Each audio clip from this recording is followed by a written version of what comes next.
అసలు audio calls అనేవి అయితే మీరు రిలీజ్ చేయాలి, లేదా మస్తాన్ గారు రిలీజ్ చేయాలి, లేదా రాజ్ తరుణ్ గారు రిలీజ్ చేయాలి. మీ ముగ్గురే చేసేది, ఎందుకంటే మీ ముగ్గురు దగ్గరే ఉన్నాయి కాబట్టి. మిగతా ఆడపిల్లలకి అప్పటి వరకు ఇదంతా కూడా ఏమంటారు, ఎక్కడ వాళ్ళ లైఫ్ అయిపోయింది, వాళ్ళు ఎక్కడెక్కడో బతుకుతున్నారు, సో వాళ్ళందరూ కూడా నార్మల్ గానే ఉన్నారు మళ్ళీ. బట్ ప్రాబ్లం అయింది మీ ముగ్గురు మధ్యలోనే కాబట్టి మీరే రిలీజ్ చేయాలి. అంటే డే బై డే ఏదో ఒకటి, అంటే అరే ఈ రోజు ఈ కేసు అయిపోయిందిరా, ఫైనల్కి వచ్చేటట్టుంది అని అనుకునేసరికి మళ్ళీ ఒక ఆడియో లీక్ అంటారు, మళ్ళీ ఇంకొక అమ్మాయి అంటారు, ఇంకొక హార్డ్ డిస్క్ అంటారు, మళ్ళీ కొన్ని డేస్ నడుస్తుంది, మళ్ళీ అది అయిపోగానే మళ్ళీ ఇంకొకటి. అంటే ఎవరు రిలీజ్ చేస్తున్నారు ఇవన్నీ కూడా? రాజ్ తరుణ్ అయితే కాదండి. ఎందుకంటే నేను ముంబై వెళ్ళినప్పుడు కూడా నేను తనకి ఏదైతే ఫోన్ గిఫ్ట్ ఇచ్చానో ఆ ఫోన్ నేను తీసుకురావడం జరిగింది కదా, తన ఫోన్ అంతా చూశాను. వెళ్ళొచ్చిన తర్వాత నాకు స్లోగా రాజ్ ఏంటని తెలిసింది.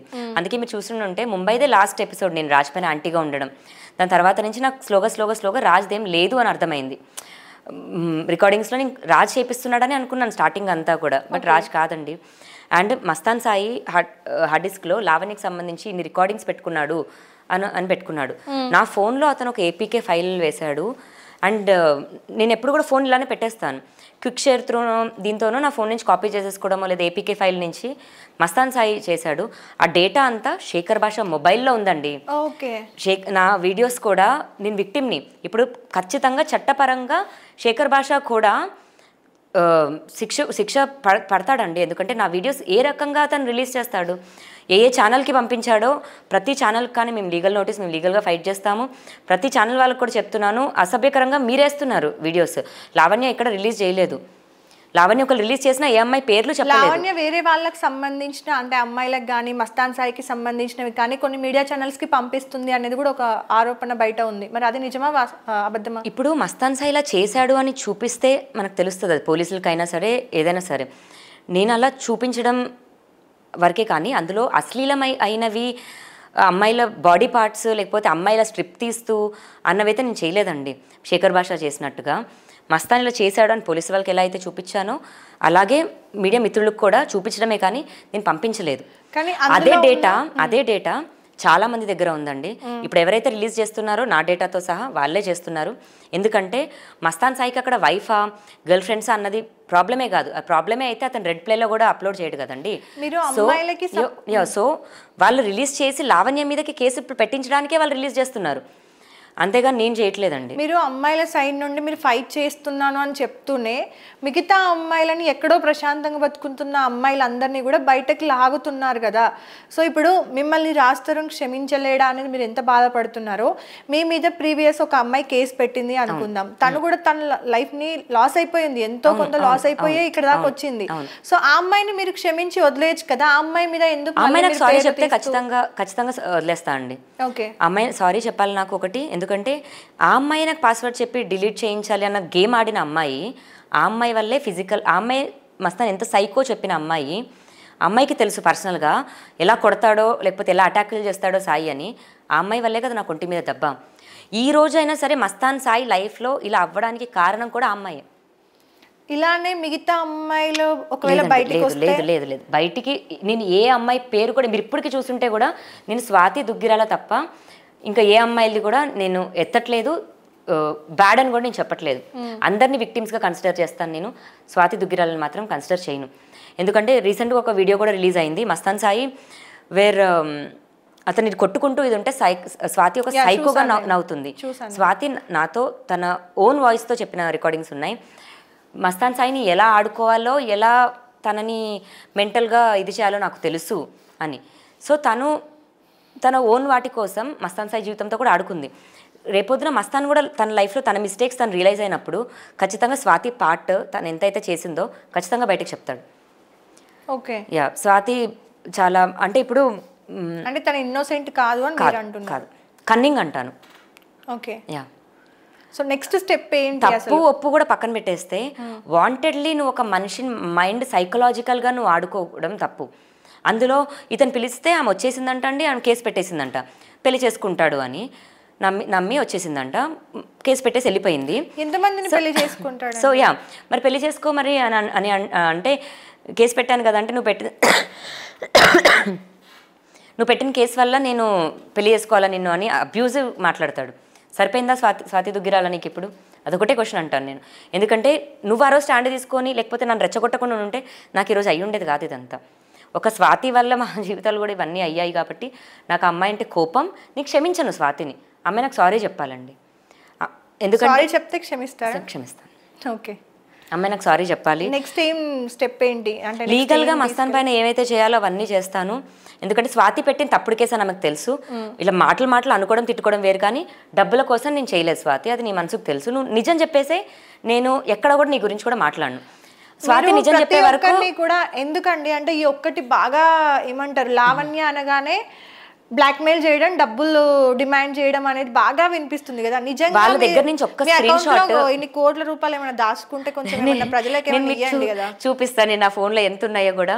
ఒకసారి నా ఫోన్ ఒక్కసారి. సరే డబ్బులు డిమాండ్ చేశాను నేను అంటున్నారు కదా, మస్తాన్ సాయి కేసు అయి 2 సంవత్సరాలు ఒకవేళ మీరు వాళ్ళని డబ్బులు డిమాండ్ చేసిర్రు అనే ప్రూఫ్లు కనుక ఒకవేళ మా దగ్గరకు వస్తే మేము వేయచ్చా? ఖచ్చితంగా. ఇప్పుడు కాకపోతే మొన్న ఒకటి ఆడియో రిలీజ్ అయిందండి. ఏంటంటే, నువ్వు నాతో ఫ్రీగా ఉన్నావా, అదేంటి ఫ్రీగా ఉన్నావు డబ్బులు ఇవ్వు అన్నది ఒక వెటకారం అండి. నాట్ లిటరల్లీ నువ్వు నాకు మనీ ఇస్తే నేను ఉంటాను కాదు. అది అలా సంభాషణలో వచ్చినవి కన్సిడర్ చేయొద్దు. ఎందుకంటే ఈ 2 ఏళ్ల జర్నీలో మాటల్లో 100 రావచ్చు. అలా వచ్చినాయి కన్సిడర్ చేయొద్దు. వాళ్ళు నాకు అకౌంట్లో కనుక ట్రాన్స్ఫర్ చేసిన డీటెయిల్ వస్తే ఇదిగో లావణ్య అని అకౌంట్కి. మరి ఇంటికి అంటే మీతో మాట్లాడడానికి కానీ లేదంటే మీతో ఏమంటారు ఏదన్నా చేయడానికి వచ్చిన వాళ్ళందరికీ కూడా మీరు డబ్బులు ఆఫర్ చేస్తున్నారంట? ఖచ్చితంగా వాళ్ళ దగ్గర ఉంటే నాకు వెయ్యండి. ఇప్పుడు ప్రస్తుతానికి నా దగ్గర డబ్బులు లేవని అడుగుతాను, కానీ నేను ఎవరికి ఆఫర్ చేయలేదండి. నా అకౌంట్లో ఎంత ఉన్నాయో కూడా మీకు చూపిస్తాను. నాకు ఒకటే అకౌంట్ ఉంది. నా పాన్ కార్డు ఏది కొట్టుకున్నా వస్తాయి కదా. యా, ఇది నా అకౌంట్ బ్యాలెన్స్. 650 రూపీస్ ఉన్నాయి. ఇది కూడా నా ఫ్రెండ్స్, మా మమ్మీ, మా డాడీ 500, 1000 అలా వేస్తుంటే మా సర్వైవల్కి యూజ్ చేసుకుంటున్నాము. అండ్ నా లీగల్కి కూడా ప్రతిదీ మా పేరెంట్స్ అండి ఇప్పుడు కూడా. ఓకే, స్టార్టింగ్లో మీకు దిలీప్ సుంకర గారు లాయర్ ఉన్నారు కదా, మీడియా ఛానల్స్కి వచ్చి మీతో పాటు తిరుగుతూ చాలా ఫైట్ చేశారు కదా. సో ఇప్పుడు మళ్ళీ ఎందుకు కనిపించట్లేదు ఆయన? దిలీప్ సార్ నా డ్రగ్ కేసెస్ ఆయనే చూస్తున్నారండి. మాల్వి మల్హోత్రా పెట్టిన కేసు కానీ 2 డ్రగ్ కేసెస్ కానీ దిలీప్ గారే క్వాష్ వేస్తున్నారు.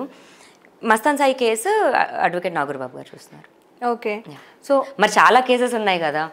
ఎన్ని ఉన్నాయి టోటల్? 7 అండి. సరిపోయా, రౌండ్ ఫిగర్ 10 చేసుకోవచ్చు. అవుతాయి, ఖచ్చితంగా చేస్తారు.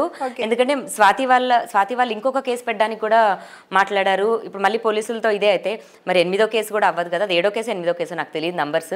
బట్ నేను బ్లాక్మెయిల్ చేయలేదండి. నేను ఇదే ఇంట్లో ఉన్నాను, చక్కగా ఉన్నాను, మంచిగా తింటున్నాను. డ్రగ్ టెస్ట్కి కూడా నేను రెడీ. ఇప్పుడు ఒకటే బేసిక్ చెప్తా అండి, మందు అలవాటు ఉన్న వాళ్ళకి వేరే ఊరికి తీసుకెళ్ళినా, కొత్త ఊరికి మందు షాప్ ఎక్కడో తెలిసిపోద్ది. మనం దాన్ని ఎవరి కంట్రోల్ ఆపలేము. మరి నేను కూడా డ్రగ్ జనరల్గా కూడా చేయాలి కదా, పోనీ వేరే దగ్గర కూడా కొనుక్కోవాలి కదా. నేను చెయ్యలేదు, తప్పు చేయలేదు అని అనట్లేదు, చేశాను. But that was is Mastan. నేను లైఫ్లో ఎప్పుడూ చేయను, కొనుక్కోవట్లేదు, నేను ఎప్పుడు కొనుక్కోలేదు. చేతబడులు వశీకరణలు బాగా చేస్తారంట కదా, అవి చేస్తే నేను నా రాజు మీద చేసిన రాజుని తెచ్చుకుంటాను. తీపిచ్చుకున్నారంట ఇప్పుడు, అందుకే వెళ్ళిపోయారంట. ఎవరు? అయితే డ్రగ్ కేసు వల్ల కాదా? అయితే ఇంకోసారి మళ్ళీ ప్రాక్టీస్ చేసి మంచిగా ప్రాక్టీస్ చేసి నా రాజుని నేను తెచ్చుకుంటాను. ఎప్పటికన్నా నేను ఇంకెక్కడున్నా నా మనసులో సబ్కాన్షియస్ మైండ్లో కూడా నాకు రాజే ఉంటాడండి. ఓకే, సో ఈ అంటే ఇవంతా కూడా పక్కన పెడితే లావణ్య, నేను రాజు పైన పడ్డ ప్రతి మాటకు కూడా నేను అంటే ఇప్పుడు ఏదో రాజు రావాలని ఇదని కాదు, నాకు రాజు మీద ఉన్న ప్రేమ వల్ల నేను చేసిన వాటికి రాజుని క్లియర్ చేయడానికి నేను నా 100% ఎఫర్ట్స్ పెట్టి రాజు పైన పడ్డ ప్రతి మచ్చ, యూట్యూబ్లో ఉన్న ప్రతి వీడియో, మాట్లాడిన ప్రతి మాట నేను క్లియర్ చేసుకుంటాను.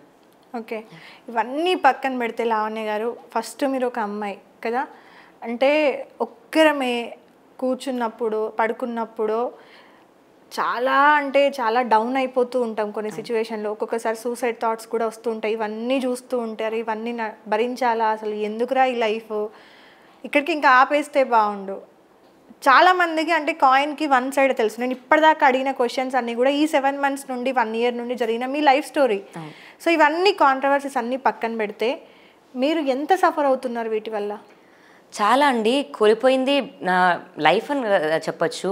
కాకపోతే నా పర్పస్ ఇదేనేమో నాకు అనిపిస్తుంది. నేను ఆ ఒక్క కారణం వల్ల నేను ఎక్కడ కాంప్రమైజ్ అవ్వట్లేదండి.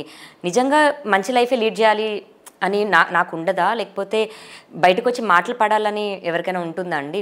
అందులో నేను ఈ 10 ఏళ్ళు రాను ఒక అమ్మాయిని, అదొక్కటి కొంచెం అర్థం చేసుకోవాలి. నేను అదే సెటిల్మెంటే చేసుకుంటే 4 గోడల మధ్యలో సెటిల్మెంట్ చేసేసుకునేదాన్ని మస్తాన్తో. 2 ఏళ్ళు పట్టదండి. ఇప్పుడు రాస్తారంతో ఈ విల్లా అయినా సరే మంచిగా మాట్లాడు ఇదే చేసుకునేదాన్ని. ఈ రోజుకి నా అకౌంట్లో చాలా మందికి ఉంది కదా డౌట్, ఈ విల్లా కోసం ఇదంతా చేస్తున్నారు అని చెప్పేసి అంటున్నారు. ఈ విల్లా 10 ఏళ్ల క్రితం ఏం లేదు కదండి, మా జీవితం స్టార్టింగ్ ముందేం లేదు. ఇప్పుడు ఇంత అయింది కాబట్టి మీరు స్టిల్ ఇక్కడే విల్లాలోనే ఉంటున్నారు కాబట్టి విల్లా కోసమే ఇదంతా చేస్తుంది. మరి అదే నా రాస్తారు నన్ను రానియకుండా గేట్ బయటే ఆపిచ్చేయాల్సింది. నా రాజు వెళ్ళిపోయాడు బయటికి. అండ్ విల్లా కోసం చేస్తుందంటే ఇప్పుడు అమ్మ నాన్నలో అమ్మది లేకపోతే నాన్నది ఒక్కరిదే ఉంటుందా అండి, ఇద్దరిది ఉంటుందా? అలాగే నాది రాజ్ది కూడా. ఈ రోజు మేము దూరం అయి ఉండొచ్చు, లేకపోతే ఇంకెప్పుడు కలవకపోవచ్చు. ఈ విల్లా రాజ్ తరుణ్ గారే స్వయంగా తన డబ్బులు సంపాదించి కొనుక్కున్నదా లేకపోతే ఇద్దరు కలిపి కొనుక్కున్నదా? సో కెరియర్లో లైఫ్లో గ్రాఫ్ పైకి కిందకి ఉన్నప్పుడు, సో అప్ అండ్ డౌన్ అవుతున్నప్పటికి రాజు దగ్గర లేనప్పుడు మా పేరెంట్స్ ఇచ్చారు, మా పేరెంట్స్ దగ్గర లేనప్పుడు రాజు ఇచ్చాడు. అలా ఇచ్చిపుచ్చుకుంటూ వస్తున్నదే. ఒక రాజ్దే అంటే మాత్రం ఓన్లీ ఈ 10 ఏళ్ళు ఓన్లీ రాజ్ డబ్బులతోనే మేము బతికామంటే మాత్రం అబద్ధం అండి. మాకు చేతనంతలో మేము ఇచ్చాము. ఒక 70 lakhs 80 lakhs వరకు మేము కూడా స్పెండ్ చేసామండి. ఓకే, సో ఇద్దరు కలిపి అంటే దీని ద్వారా క్లారిటీ వచ్చేసింది. ఇప్పుడు హౌస్ వరకు తను పెడితే ఇంకొక 5 లక్షలు కావాలి ఇప్పుడు ఇంటికి ఏదో వర్క్, అప్పుడు మా పేరెంట్స్ ఇవ్వడం. అలా మా పేరెంట్స్ రాజు దగ్గర లేనప్పుడు అంతా మనీ అంతా టోటల్గా మేము ఒక 70 lakhs వరకు పెట్టాం. అంటే మా దగ్గర ఉన్న డాక్యుమెంటేషన్ మనీ. ఇప్పుడు ఎలా మరి మేనేజ్ చేస్తున్నారు? ఇప్పుడు ఈ 10 ఏళ్లలో మా పిల్లలకి బియ్యం దగ్గర నుంచి గ్యాస్ సిలిండర్ ఇప్పుడు వరకు కారం దగ్గర నుంచి కూడా మా పేరెంట్సేనండి. కారం కూడా పొలంలో నుంచి వచ్చే కారమే అలానే. సో మాకు అది కొత్తగా ఇబ్బంది అనిపించట్లేదు. జస్ట్ నా బయట స్పెండింగ్సో లేకపోతే ఇప్పుడు వీళ్ళకి హెల్త్ పరంగానో లేకపోతే ఇంటి స్పెండింగ్స్ అన్నది లేవు రాజు లేకపోవడంతో. మిగతా సర్వైవల్ అయితే దేవుడి దయ వల్ల అవుతుంది నా పేరెంట్స్ ఇది. బట్ లీగల్గా కొంచెం ఎక్కువ అవుతున్నాయి, అవి కొంచెం ఇబ్బందిగా ఉంది. ఓకే, సో నెక్స్ట్ ఏం చేయబోతున్నారు ఈ కేసు నుండి? ఇంకా ఏమన్నా మళ్ళీ కొత్త పేర్లు కానీ కొత్త పేర్లు నేను ఎవరికి తెలియదు. కాకపోతే మస్తాన్ సాయికి డ్రగ్స్ అలవాటు చేసింది లావణ్య అంటారు. లావణ్యకి ముందు మస్తాన్ సాయి డ్రగ్స్ అలవాటు ఎప్పటి నుంచి అలవాటు ఉన్నది నేను నాకైతే మీడియాకి ప్రూవ్ చేసుకోండి, ఇప్పుడే ప్రూవ్ చేసుకోగలను. అలాంటికి సంబంధించి కానీ మస్తాన్ సాయి చేసిన వీడియోస్ వరకు కానీ అతను 2009 నుంచి అమ్మాయిలతో ఉన్న సంబంధాలు ఉన్న అతని పర్సనల్ అండి. క్రైమ్స్ మన చట్టపరంగా ఇవి చేయకూడనివి ఏవైతే ఉన్నాయో అవి అతను చేశాడు. అవి నేను కోర్టులో ప్రూవ్ చేసుకుంటూ ఫైట్ చేస్తానండి.